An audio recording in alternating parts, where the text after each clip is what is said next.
Hi, everybody. Welcome to Buzzing About Romance. I am Leah, and on this episode, I'm giving you a quick shot of romance, but author spotlight edition. And on this author spotlight, I am welcoming author Alexa Martin. Welcome to the podcast. Thank you so much for having me.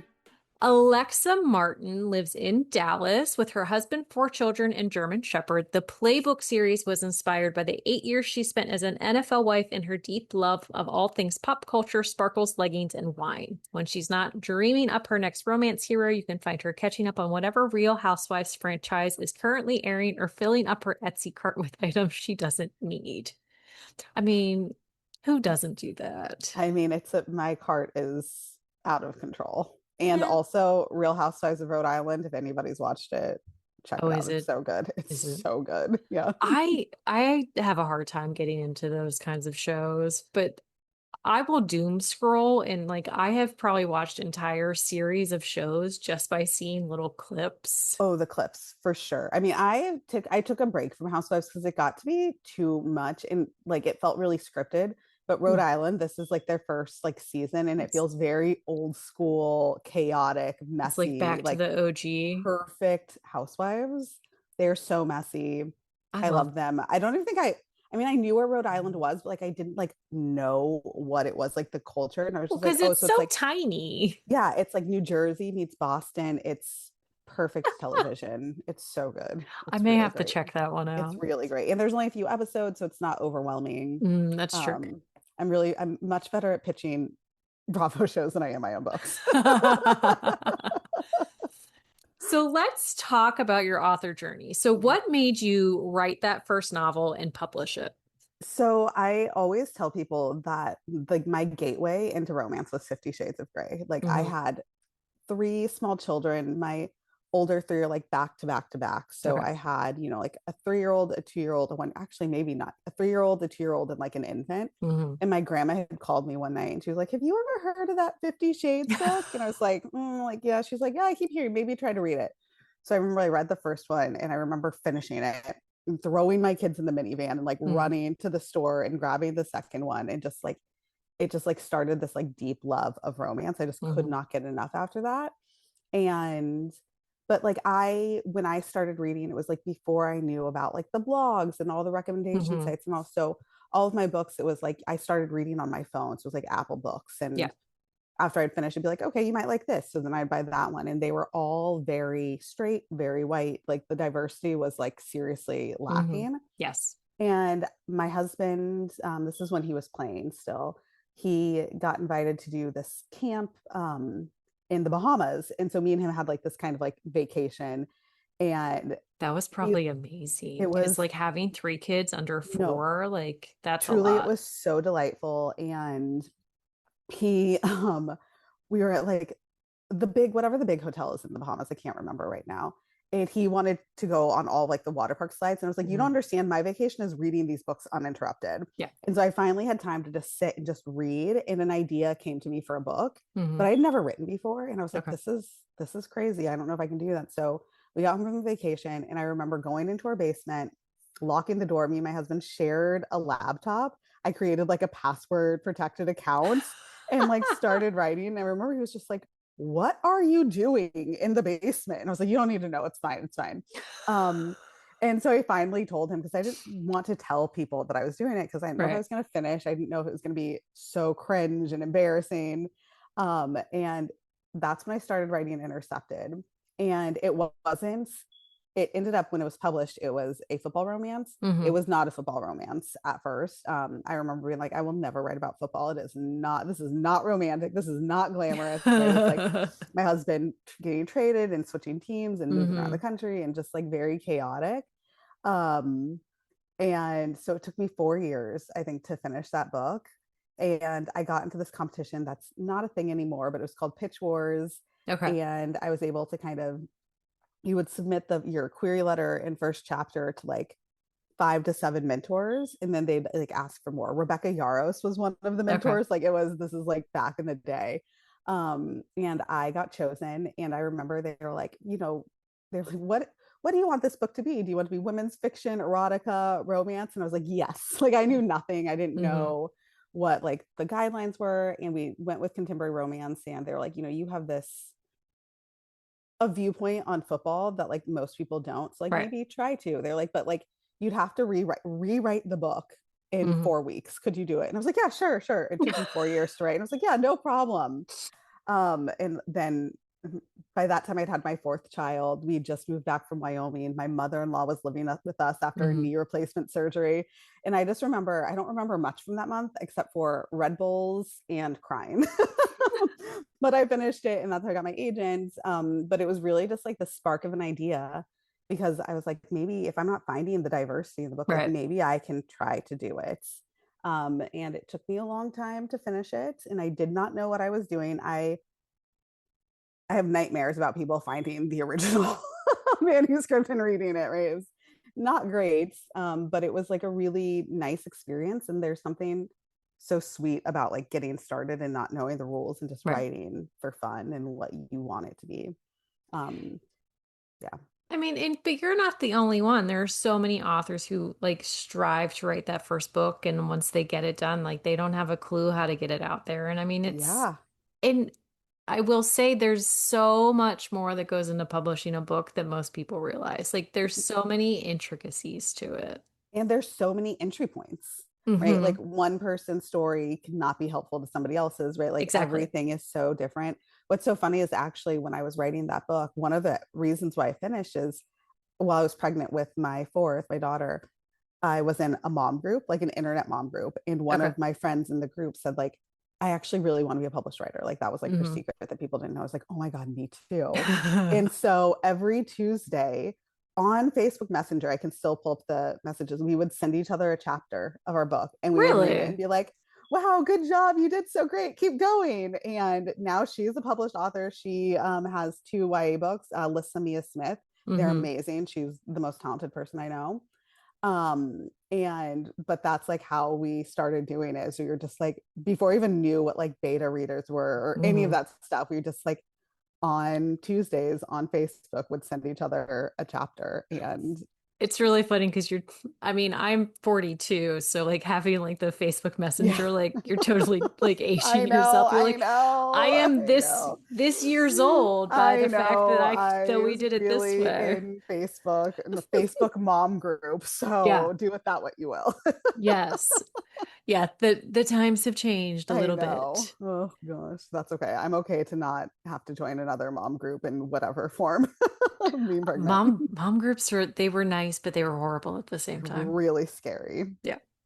I have an idea So, for a thriller book that takes place in a mom group because they really oh, are. so Yeah. many people would read that. So Yeah. many. Like I like yes. Yes, you should definitely read that. Like Yeah. write that. So when you're writing, I mean, yes, you're managing four children who are like fairly capable because it's been a little while, but at Yeah. the same time, it's four children who are Yes. involved in things. How do you stay focused when you're writing? Do you have any rituals that get you like ready to write? Do you have any like little things that you set up? Because every author that I talk to, everybody has a different way they write, a different way they set up their desk, and it just, what is yours? I'm best right well, I'm best writing at a coffee shop. Like Okay. I really need to leave my house to really kind of Hmm. focus in a lot of the time. When I'm here, like I'm sure at some point, because my kids are on summer break, I'm sure at one point you will see me just waving them out of my room, like Hmm. not right now. They do not respect a closed door. So they're going to interrupt me. And my office doesn't have a door. So it's Hmm. just chaos. And my husband moved his like desk across from mine. So I just like to go to a coffee shop where I'm not like, oh, maybe I should do the laundry, or oh, did I Yeah. take anything out for dinner? And I like, Hmm. so I can kind of get away from that. And there's this coffee shop near me that like turns into it's coffee all day, but they also like have a bar. So they Okay. stay until like 9. So I can go from like 9 to 9 and just like stay That there is a all really day great long. business model. It's so great. And they have the best chairs, which sounds wild, but like they It's have not. really great chairs in lots of outlets. Uh-huh. So I can just hunker down and guzzle coffee all day. Um, Those were and then if smart I'm business people. right, I know. And then if I'm at home, I always just like again, I write in my bedroom Hmm. because it has a door. Yeah. And I need iced coffee and Diet Coke. Yeah. And then I also really like a blow pop, which is silly, but like I need something like feels like a jolt of sugar, Yeah. and I can just like I don't have to like grab them. But yeah, writing out of my house is like my biggest thing. And then when I do write here, it's kind of like me telling my kids, I have got to focus. Like Hmm. if I'm at home and I'm writing, it's because the deadline is approaching and I'm like, Yeah. I cannot Like you talk can't to waste that you. time to like Please, get in please, the car. please. Yeah. Just like let me focus. So it's a lot of begging and trying.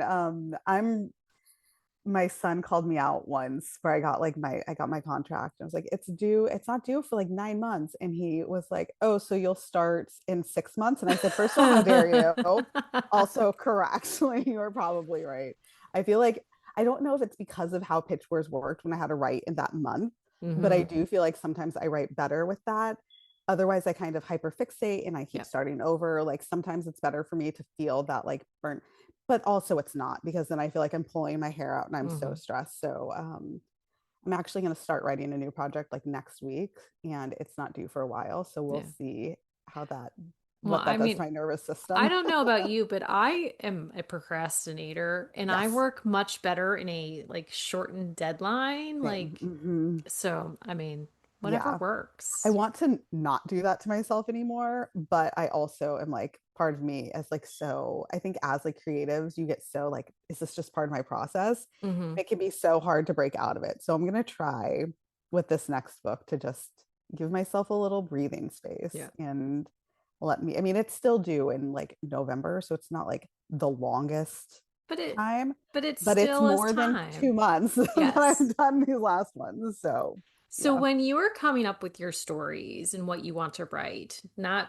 book one since it took you quite Mhm. a while, but do you plan out your book or do you pants? I feel like I do kind of a mixture of Okay. them, um, because like with traditional publishing, like there is such like a tight turnaround Hmm. often.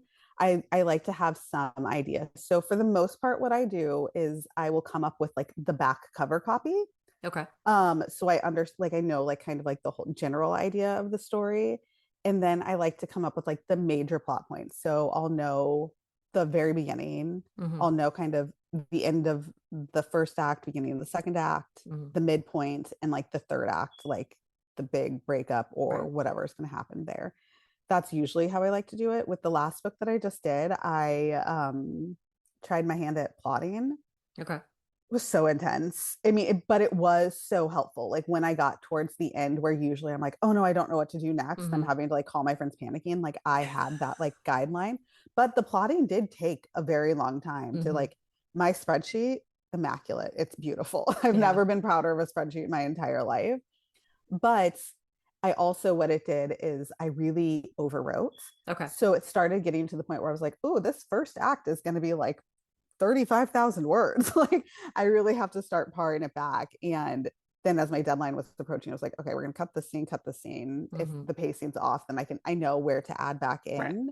Um, but it was a lot, but again, it was really helpful. And especially with the ending for me, a lot of the times I get to the end and I'm like, and they kiss and make up in the end. Yeah. It's like, so this time I feel like the pacing with the very end of this book, I'm really proud of how Hmm. it like moves from like the black moment to the end. Right. And so that was really helpful. So maybe I don't know if I'll go quite as hard on the spreadsheet with this next book, but I do think I will do something of the sort. Kind of, I think this whole thing is just like finding a process that works for you, and it Hmm. evolves so much as you go. Yeah, it does. Um, Well, and I've talked to authors where like they started out writing a certain way, but they didn't, it just didn't work for them. Like they mhm. felt like bogged down, they would get writer's block, and so Yeah. they mixed up the way they do it. And like then I have talked to some authors who like they have used the same process for every single book, and they're like, Hmm. it works for me, but Yeah. not one thing works for any two Hmm. authors. And I think that is the the most wonderful thing Yeah. about the craft Yeah. itself. There's like a freedom to it, and but sometimes that freedom feels a little scary. Like there's too much. Yeah. So when you're writing, how do you balance the story of the couple and their relationship with the story of the book itself? How do you find that balance? So I think this is kind of a struggle that I have sometimes. My books are all single POV. Mm-hmm. And so I think sometimes they toe the line between women's fiction and romance. Like the romance is still very important, but it's really important for me to tell her story Right. and get that apart. And sometimes like I really love female friendship. And so sometimes I'm like, Mm-hmm. oh, do I have like I love writing those scenes and like I will have to kind of par those back to like Yeah.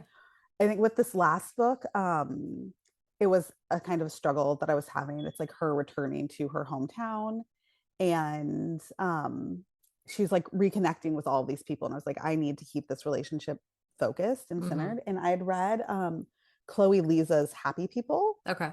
I think is that what it's called? No, Happy Ending. It's called Okay. Happy Ending, not Happy People. Happy Ending, and I think it's Happy also People is a book too by that some, I think so too. it might That's be I an was like, Emily Henry or something like right, that. okay, because I can see that cover, but it's Happy Ending by Chloe Liza, and it's also a single POV book, which you don't find as often now. When I Mm-hmm. started reading and writing, like that's all I read, Yeah. but now it's a lot of dual POV. And as I was reading that book, I was just like, the way even when the male main character, what the like love interest wasn't in the scene, Mm-hmm. he was still in the scene, right? Like Right. it was still very like you could still feel that like relationship, the tension. And I was just like, wait, this is so great. So I took a lot of pieces from that and like how to kind of keep the Mm-hmm. relationship even when he wasn't on page Yeah.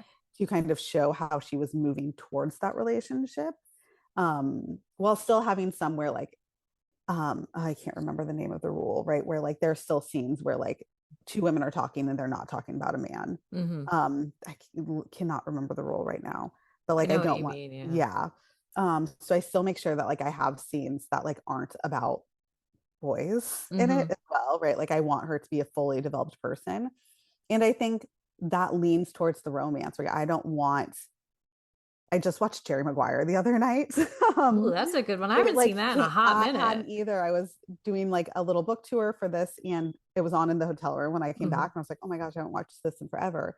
And where like at the end of the movie, like he says, like you complete me. I don't want a man to complete her, right? Like Yeah. I want him to enhance her. Right. That's not like what I want. So I want her to be this fully developed person. And so it's like really important for me to keep her story separate from the romance so that like they both build each other up, but one's not dependent on the other. Right. Yeah. I myself, like I struggle with single point POV Mm-hmm. sometimes just because like you get so much of one character, but Mm-hmm. I really like to get into the head of the character, like when I'm reading a book. And Yeah. so it's like not getting that male point of view. Like me, like if I get to the end of that book and I'm like, man, I didn't miss his point of view, like I know Mm-hmm. I really liked it, Yeah. the way it was structured. And it's because it's one of those things like you sometimes depending on how it's structured and written, like you miss some of those little Mm-hmm. nuances, but a lot of those nuances it comes in the interaction that they have. Yeah. And so it's like you can understand like where his thought process is and what he's doing just by how they connect and talk and things Yeah. like that. And how So, she reads into like every little thing. I think it can really, I did an event with Lila Sage and she said something about how like in single POV, like there's so much yearning because you mm, don't really know yeah. if you're reading into every kind of moment and every gesture and every Hmm. word. And I was just like, promote all my books for me. Lila, thank you. I was just like, yeah, that's the answer. And it is like her kind of like when she's not with him, like thinking about him Hmm. and wondering if he's thinking about her. And then when Yeah. he shows up, like him, I love like my heroes. He's kind of in by the bootstraps, he's pretty grumpy, Yeah. but like he remembers everything, right? So it's like, Hmm. is he listening? But he's listening so intently Yeah. and like showing in those like little moments as well. Yeah. So let's talk about By the Bootstraps. It came out May 26, 2026. It is book one. I'm hoping we get more. Yes. Book It's a one of the series. Yeah. Starlight Ridge series, and it is the story of Tate and Luna. So Luna is a woman who basically threw a dart at a map and has uprooted her entire life and is moving to this tiny little town Mm-hmm. in Texas. And I The one thing I really enjoy about this story is we get Luna and she is going through a lot. Like Hmm. she is trying to reestablish who she is as a person in a lot of ways. Hmm. And we don't know why at the beginning, and we get little tidbits of it, which I'm not going to spoil any of that because it's a big part of the story and Hmm. like their connection and things like that. But I just love the fact that like she was so sure of herself at the beginning. Like, I Hmm. can do this, I can make this happen. Like, I'm not going to think about these things that are keeping me like back. Hmm. What made you write her that way? Because we don't always get that. Yeah, I loved Luna. I loved writing her. I am a person who I'm very conflict avoidance. I love to run from a problem. And Mm-hmm. so it did feel like a really great like start to a story where she's not, but it's not just that she's running from a problem. Like she really feels like she's running to something. Yeah. So like in her mind, she's not running away from all the things that had happened in Denver. She's running to this new fresh start, right?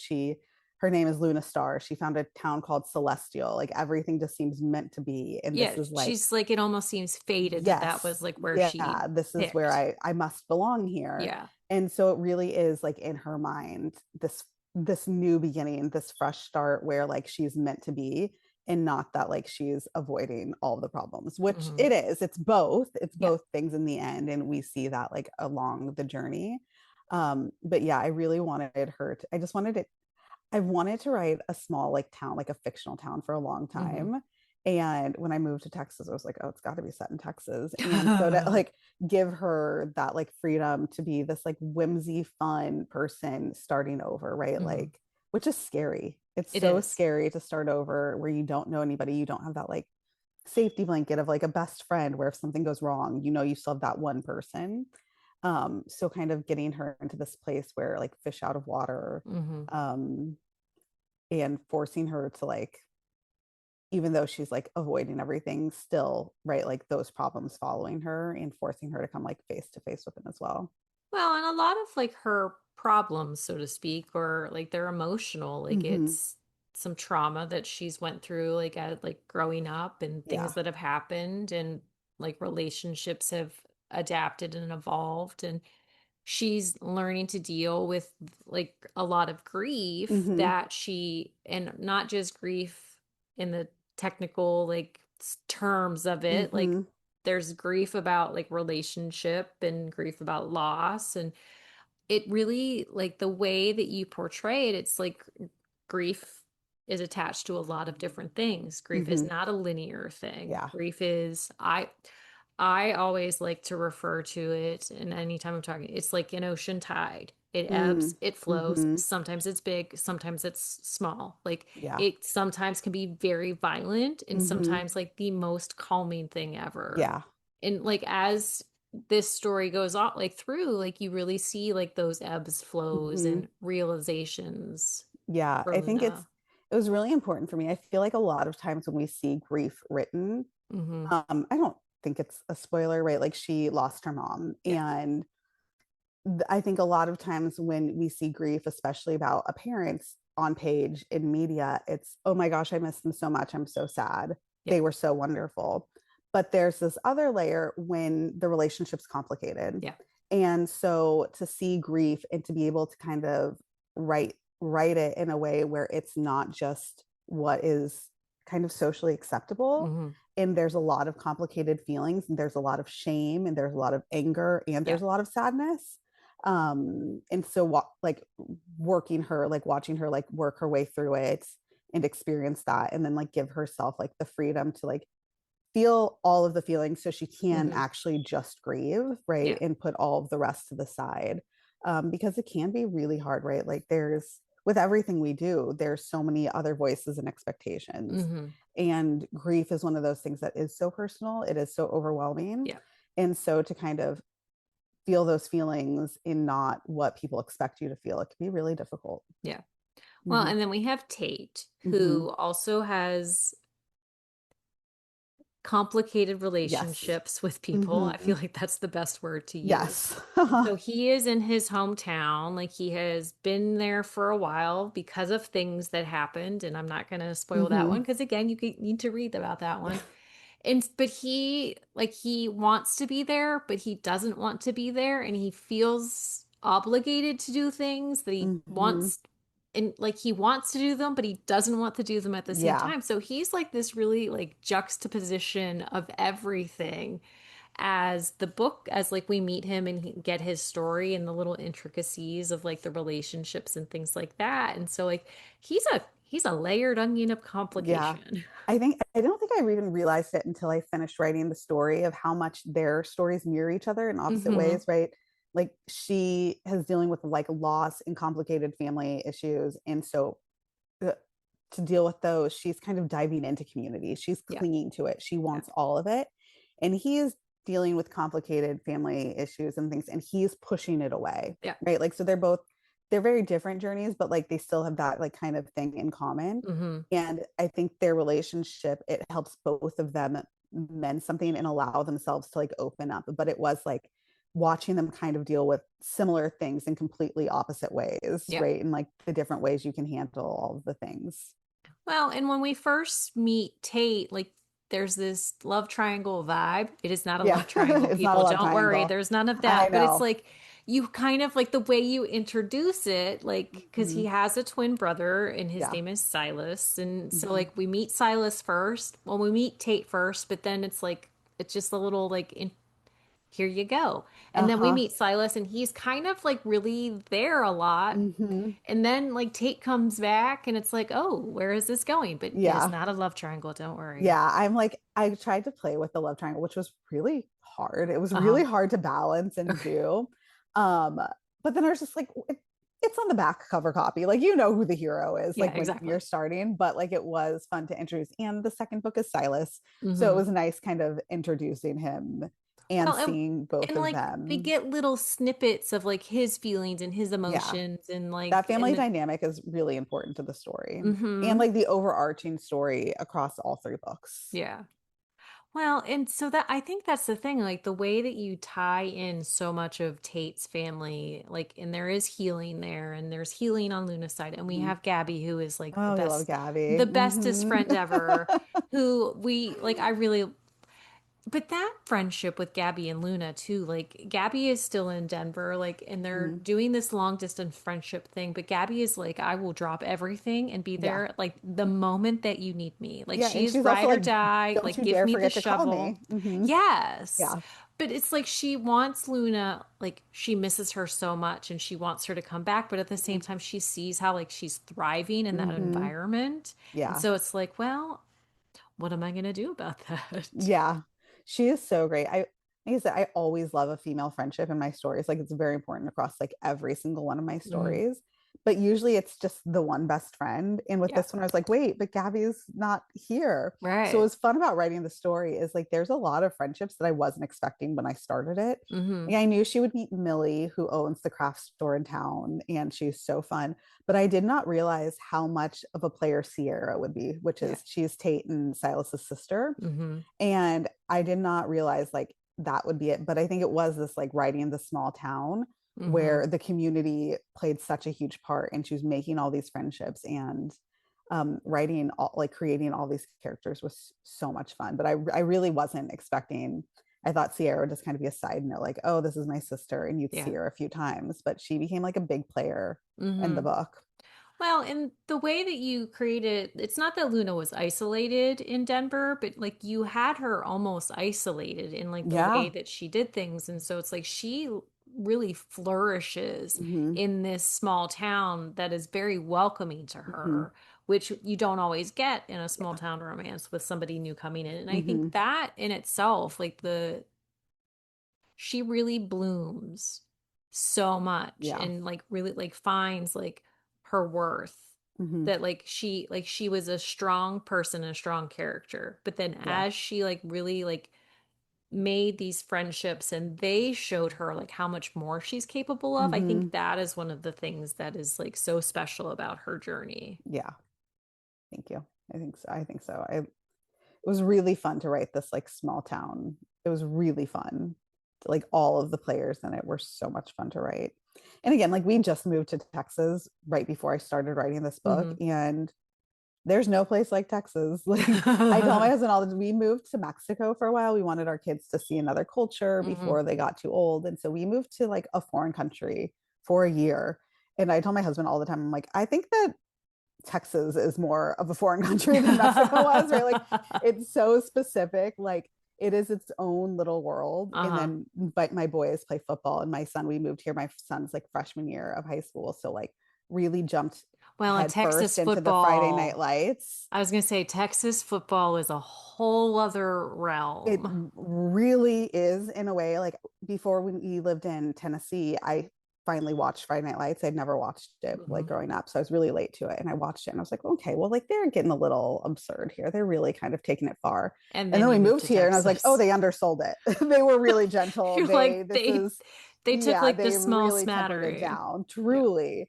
And so Tate is like the town handyman, but he's also the head football coach. So it's very like Cowboy meets Friday Night Lights. Hmm. And to me, it's like the epitome of like what I would picture a small Texas town to be. Like we live in like the suburbs. Yeah. But like if I had to like pick a Texas town, like I think it would be so much like Celestial. So what made you choose to do like the cowboy ranchy? That is a horrible word to use. But what made you choose to do the cowboy like ranch side of it? So when I was figuring out like what to write, me and my editor were like, I wanted to do small town. And like, Hmm. I do love a cowboy romance. Like, it's so Yeah. fun. And also, again, with like bringing in the diversity, right? Like, there's all like Beyonce, Cowboy Carter happening. Yeah. Like, I do think it's like really important to have that representation. Hmm. And especially in the cowboy realm where you don't necessarily see as much, but like the term cowboy was created for black men. Like that's Hmm. why it was started, right? They were Right. cowboys, the white cow handlers, they were cow handlers, right? Like it's or cow hands. Like it was that term. So to and I know there is like some wonderful diverse cowboy romance out there, but Hmm. you don't necessarily see it as much. So it's something I wanted to add to it. And I wanted to kind of connect her to the land, right?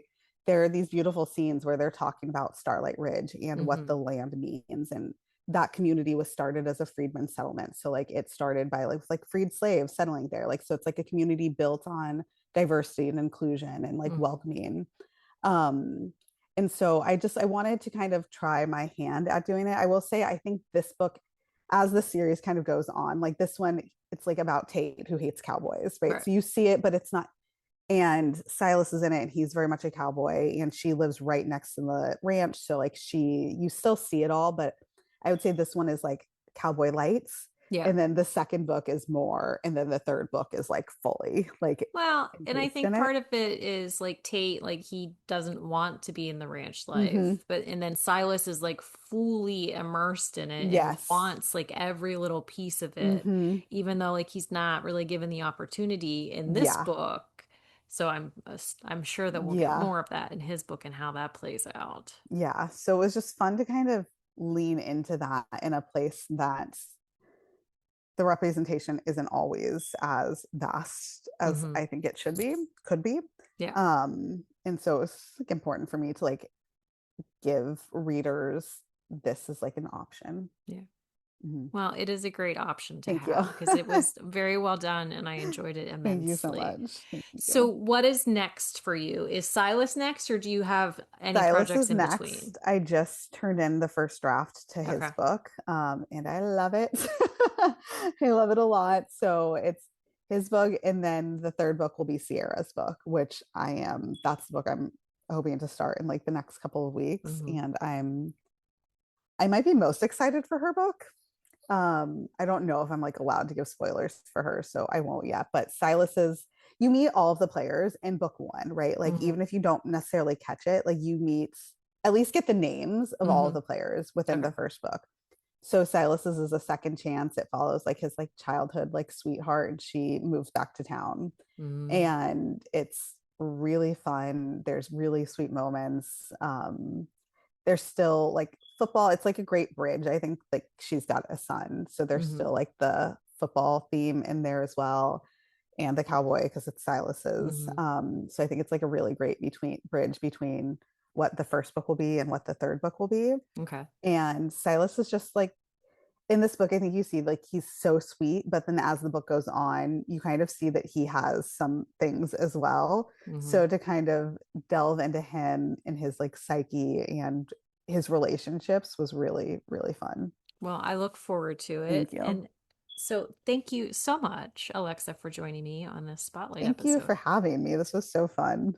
Well, these are honestly like one of my favorite things to do for the podcast. Like Becky like doesn't really do any of them. Like I set them all up. I do all of this and I love them because I love talking to authors about like their journey and their like inspirations and all that stuff. So fun. Yeah, this was a blast. And now I guess I got to get back to summer vacation.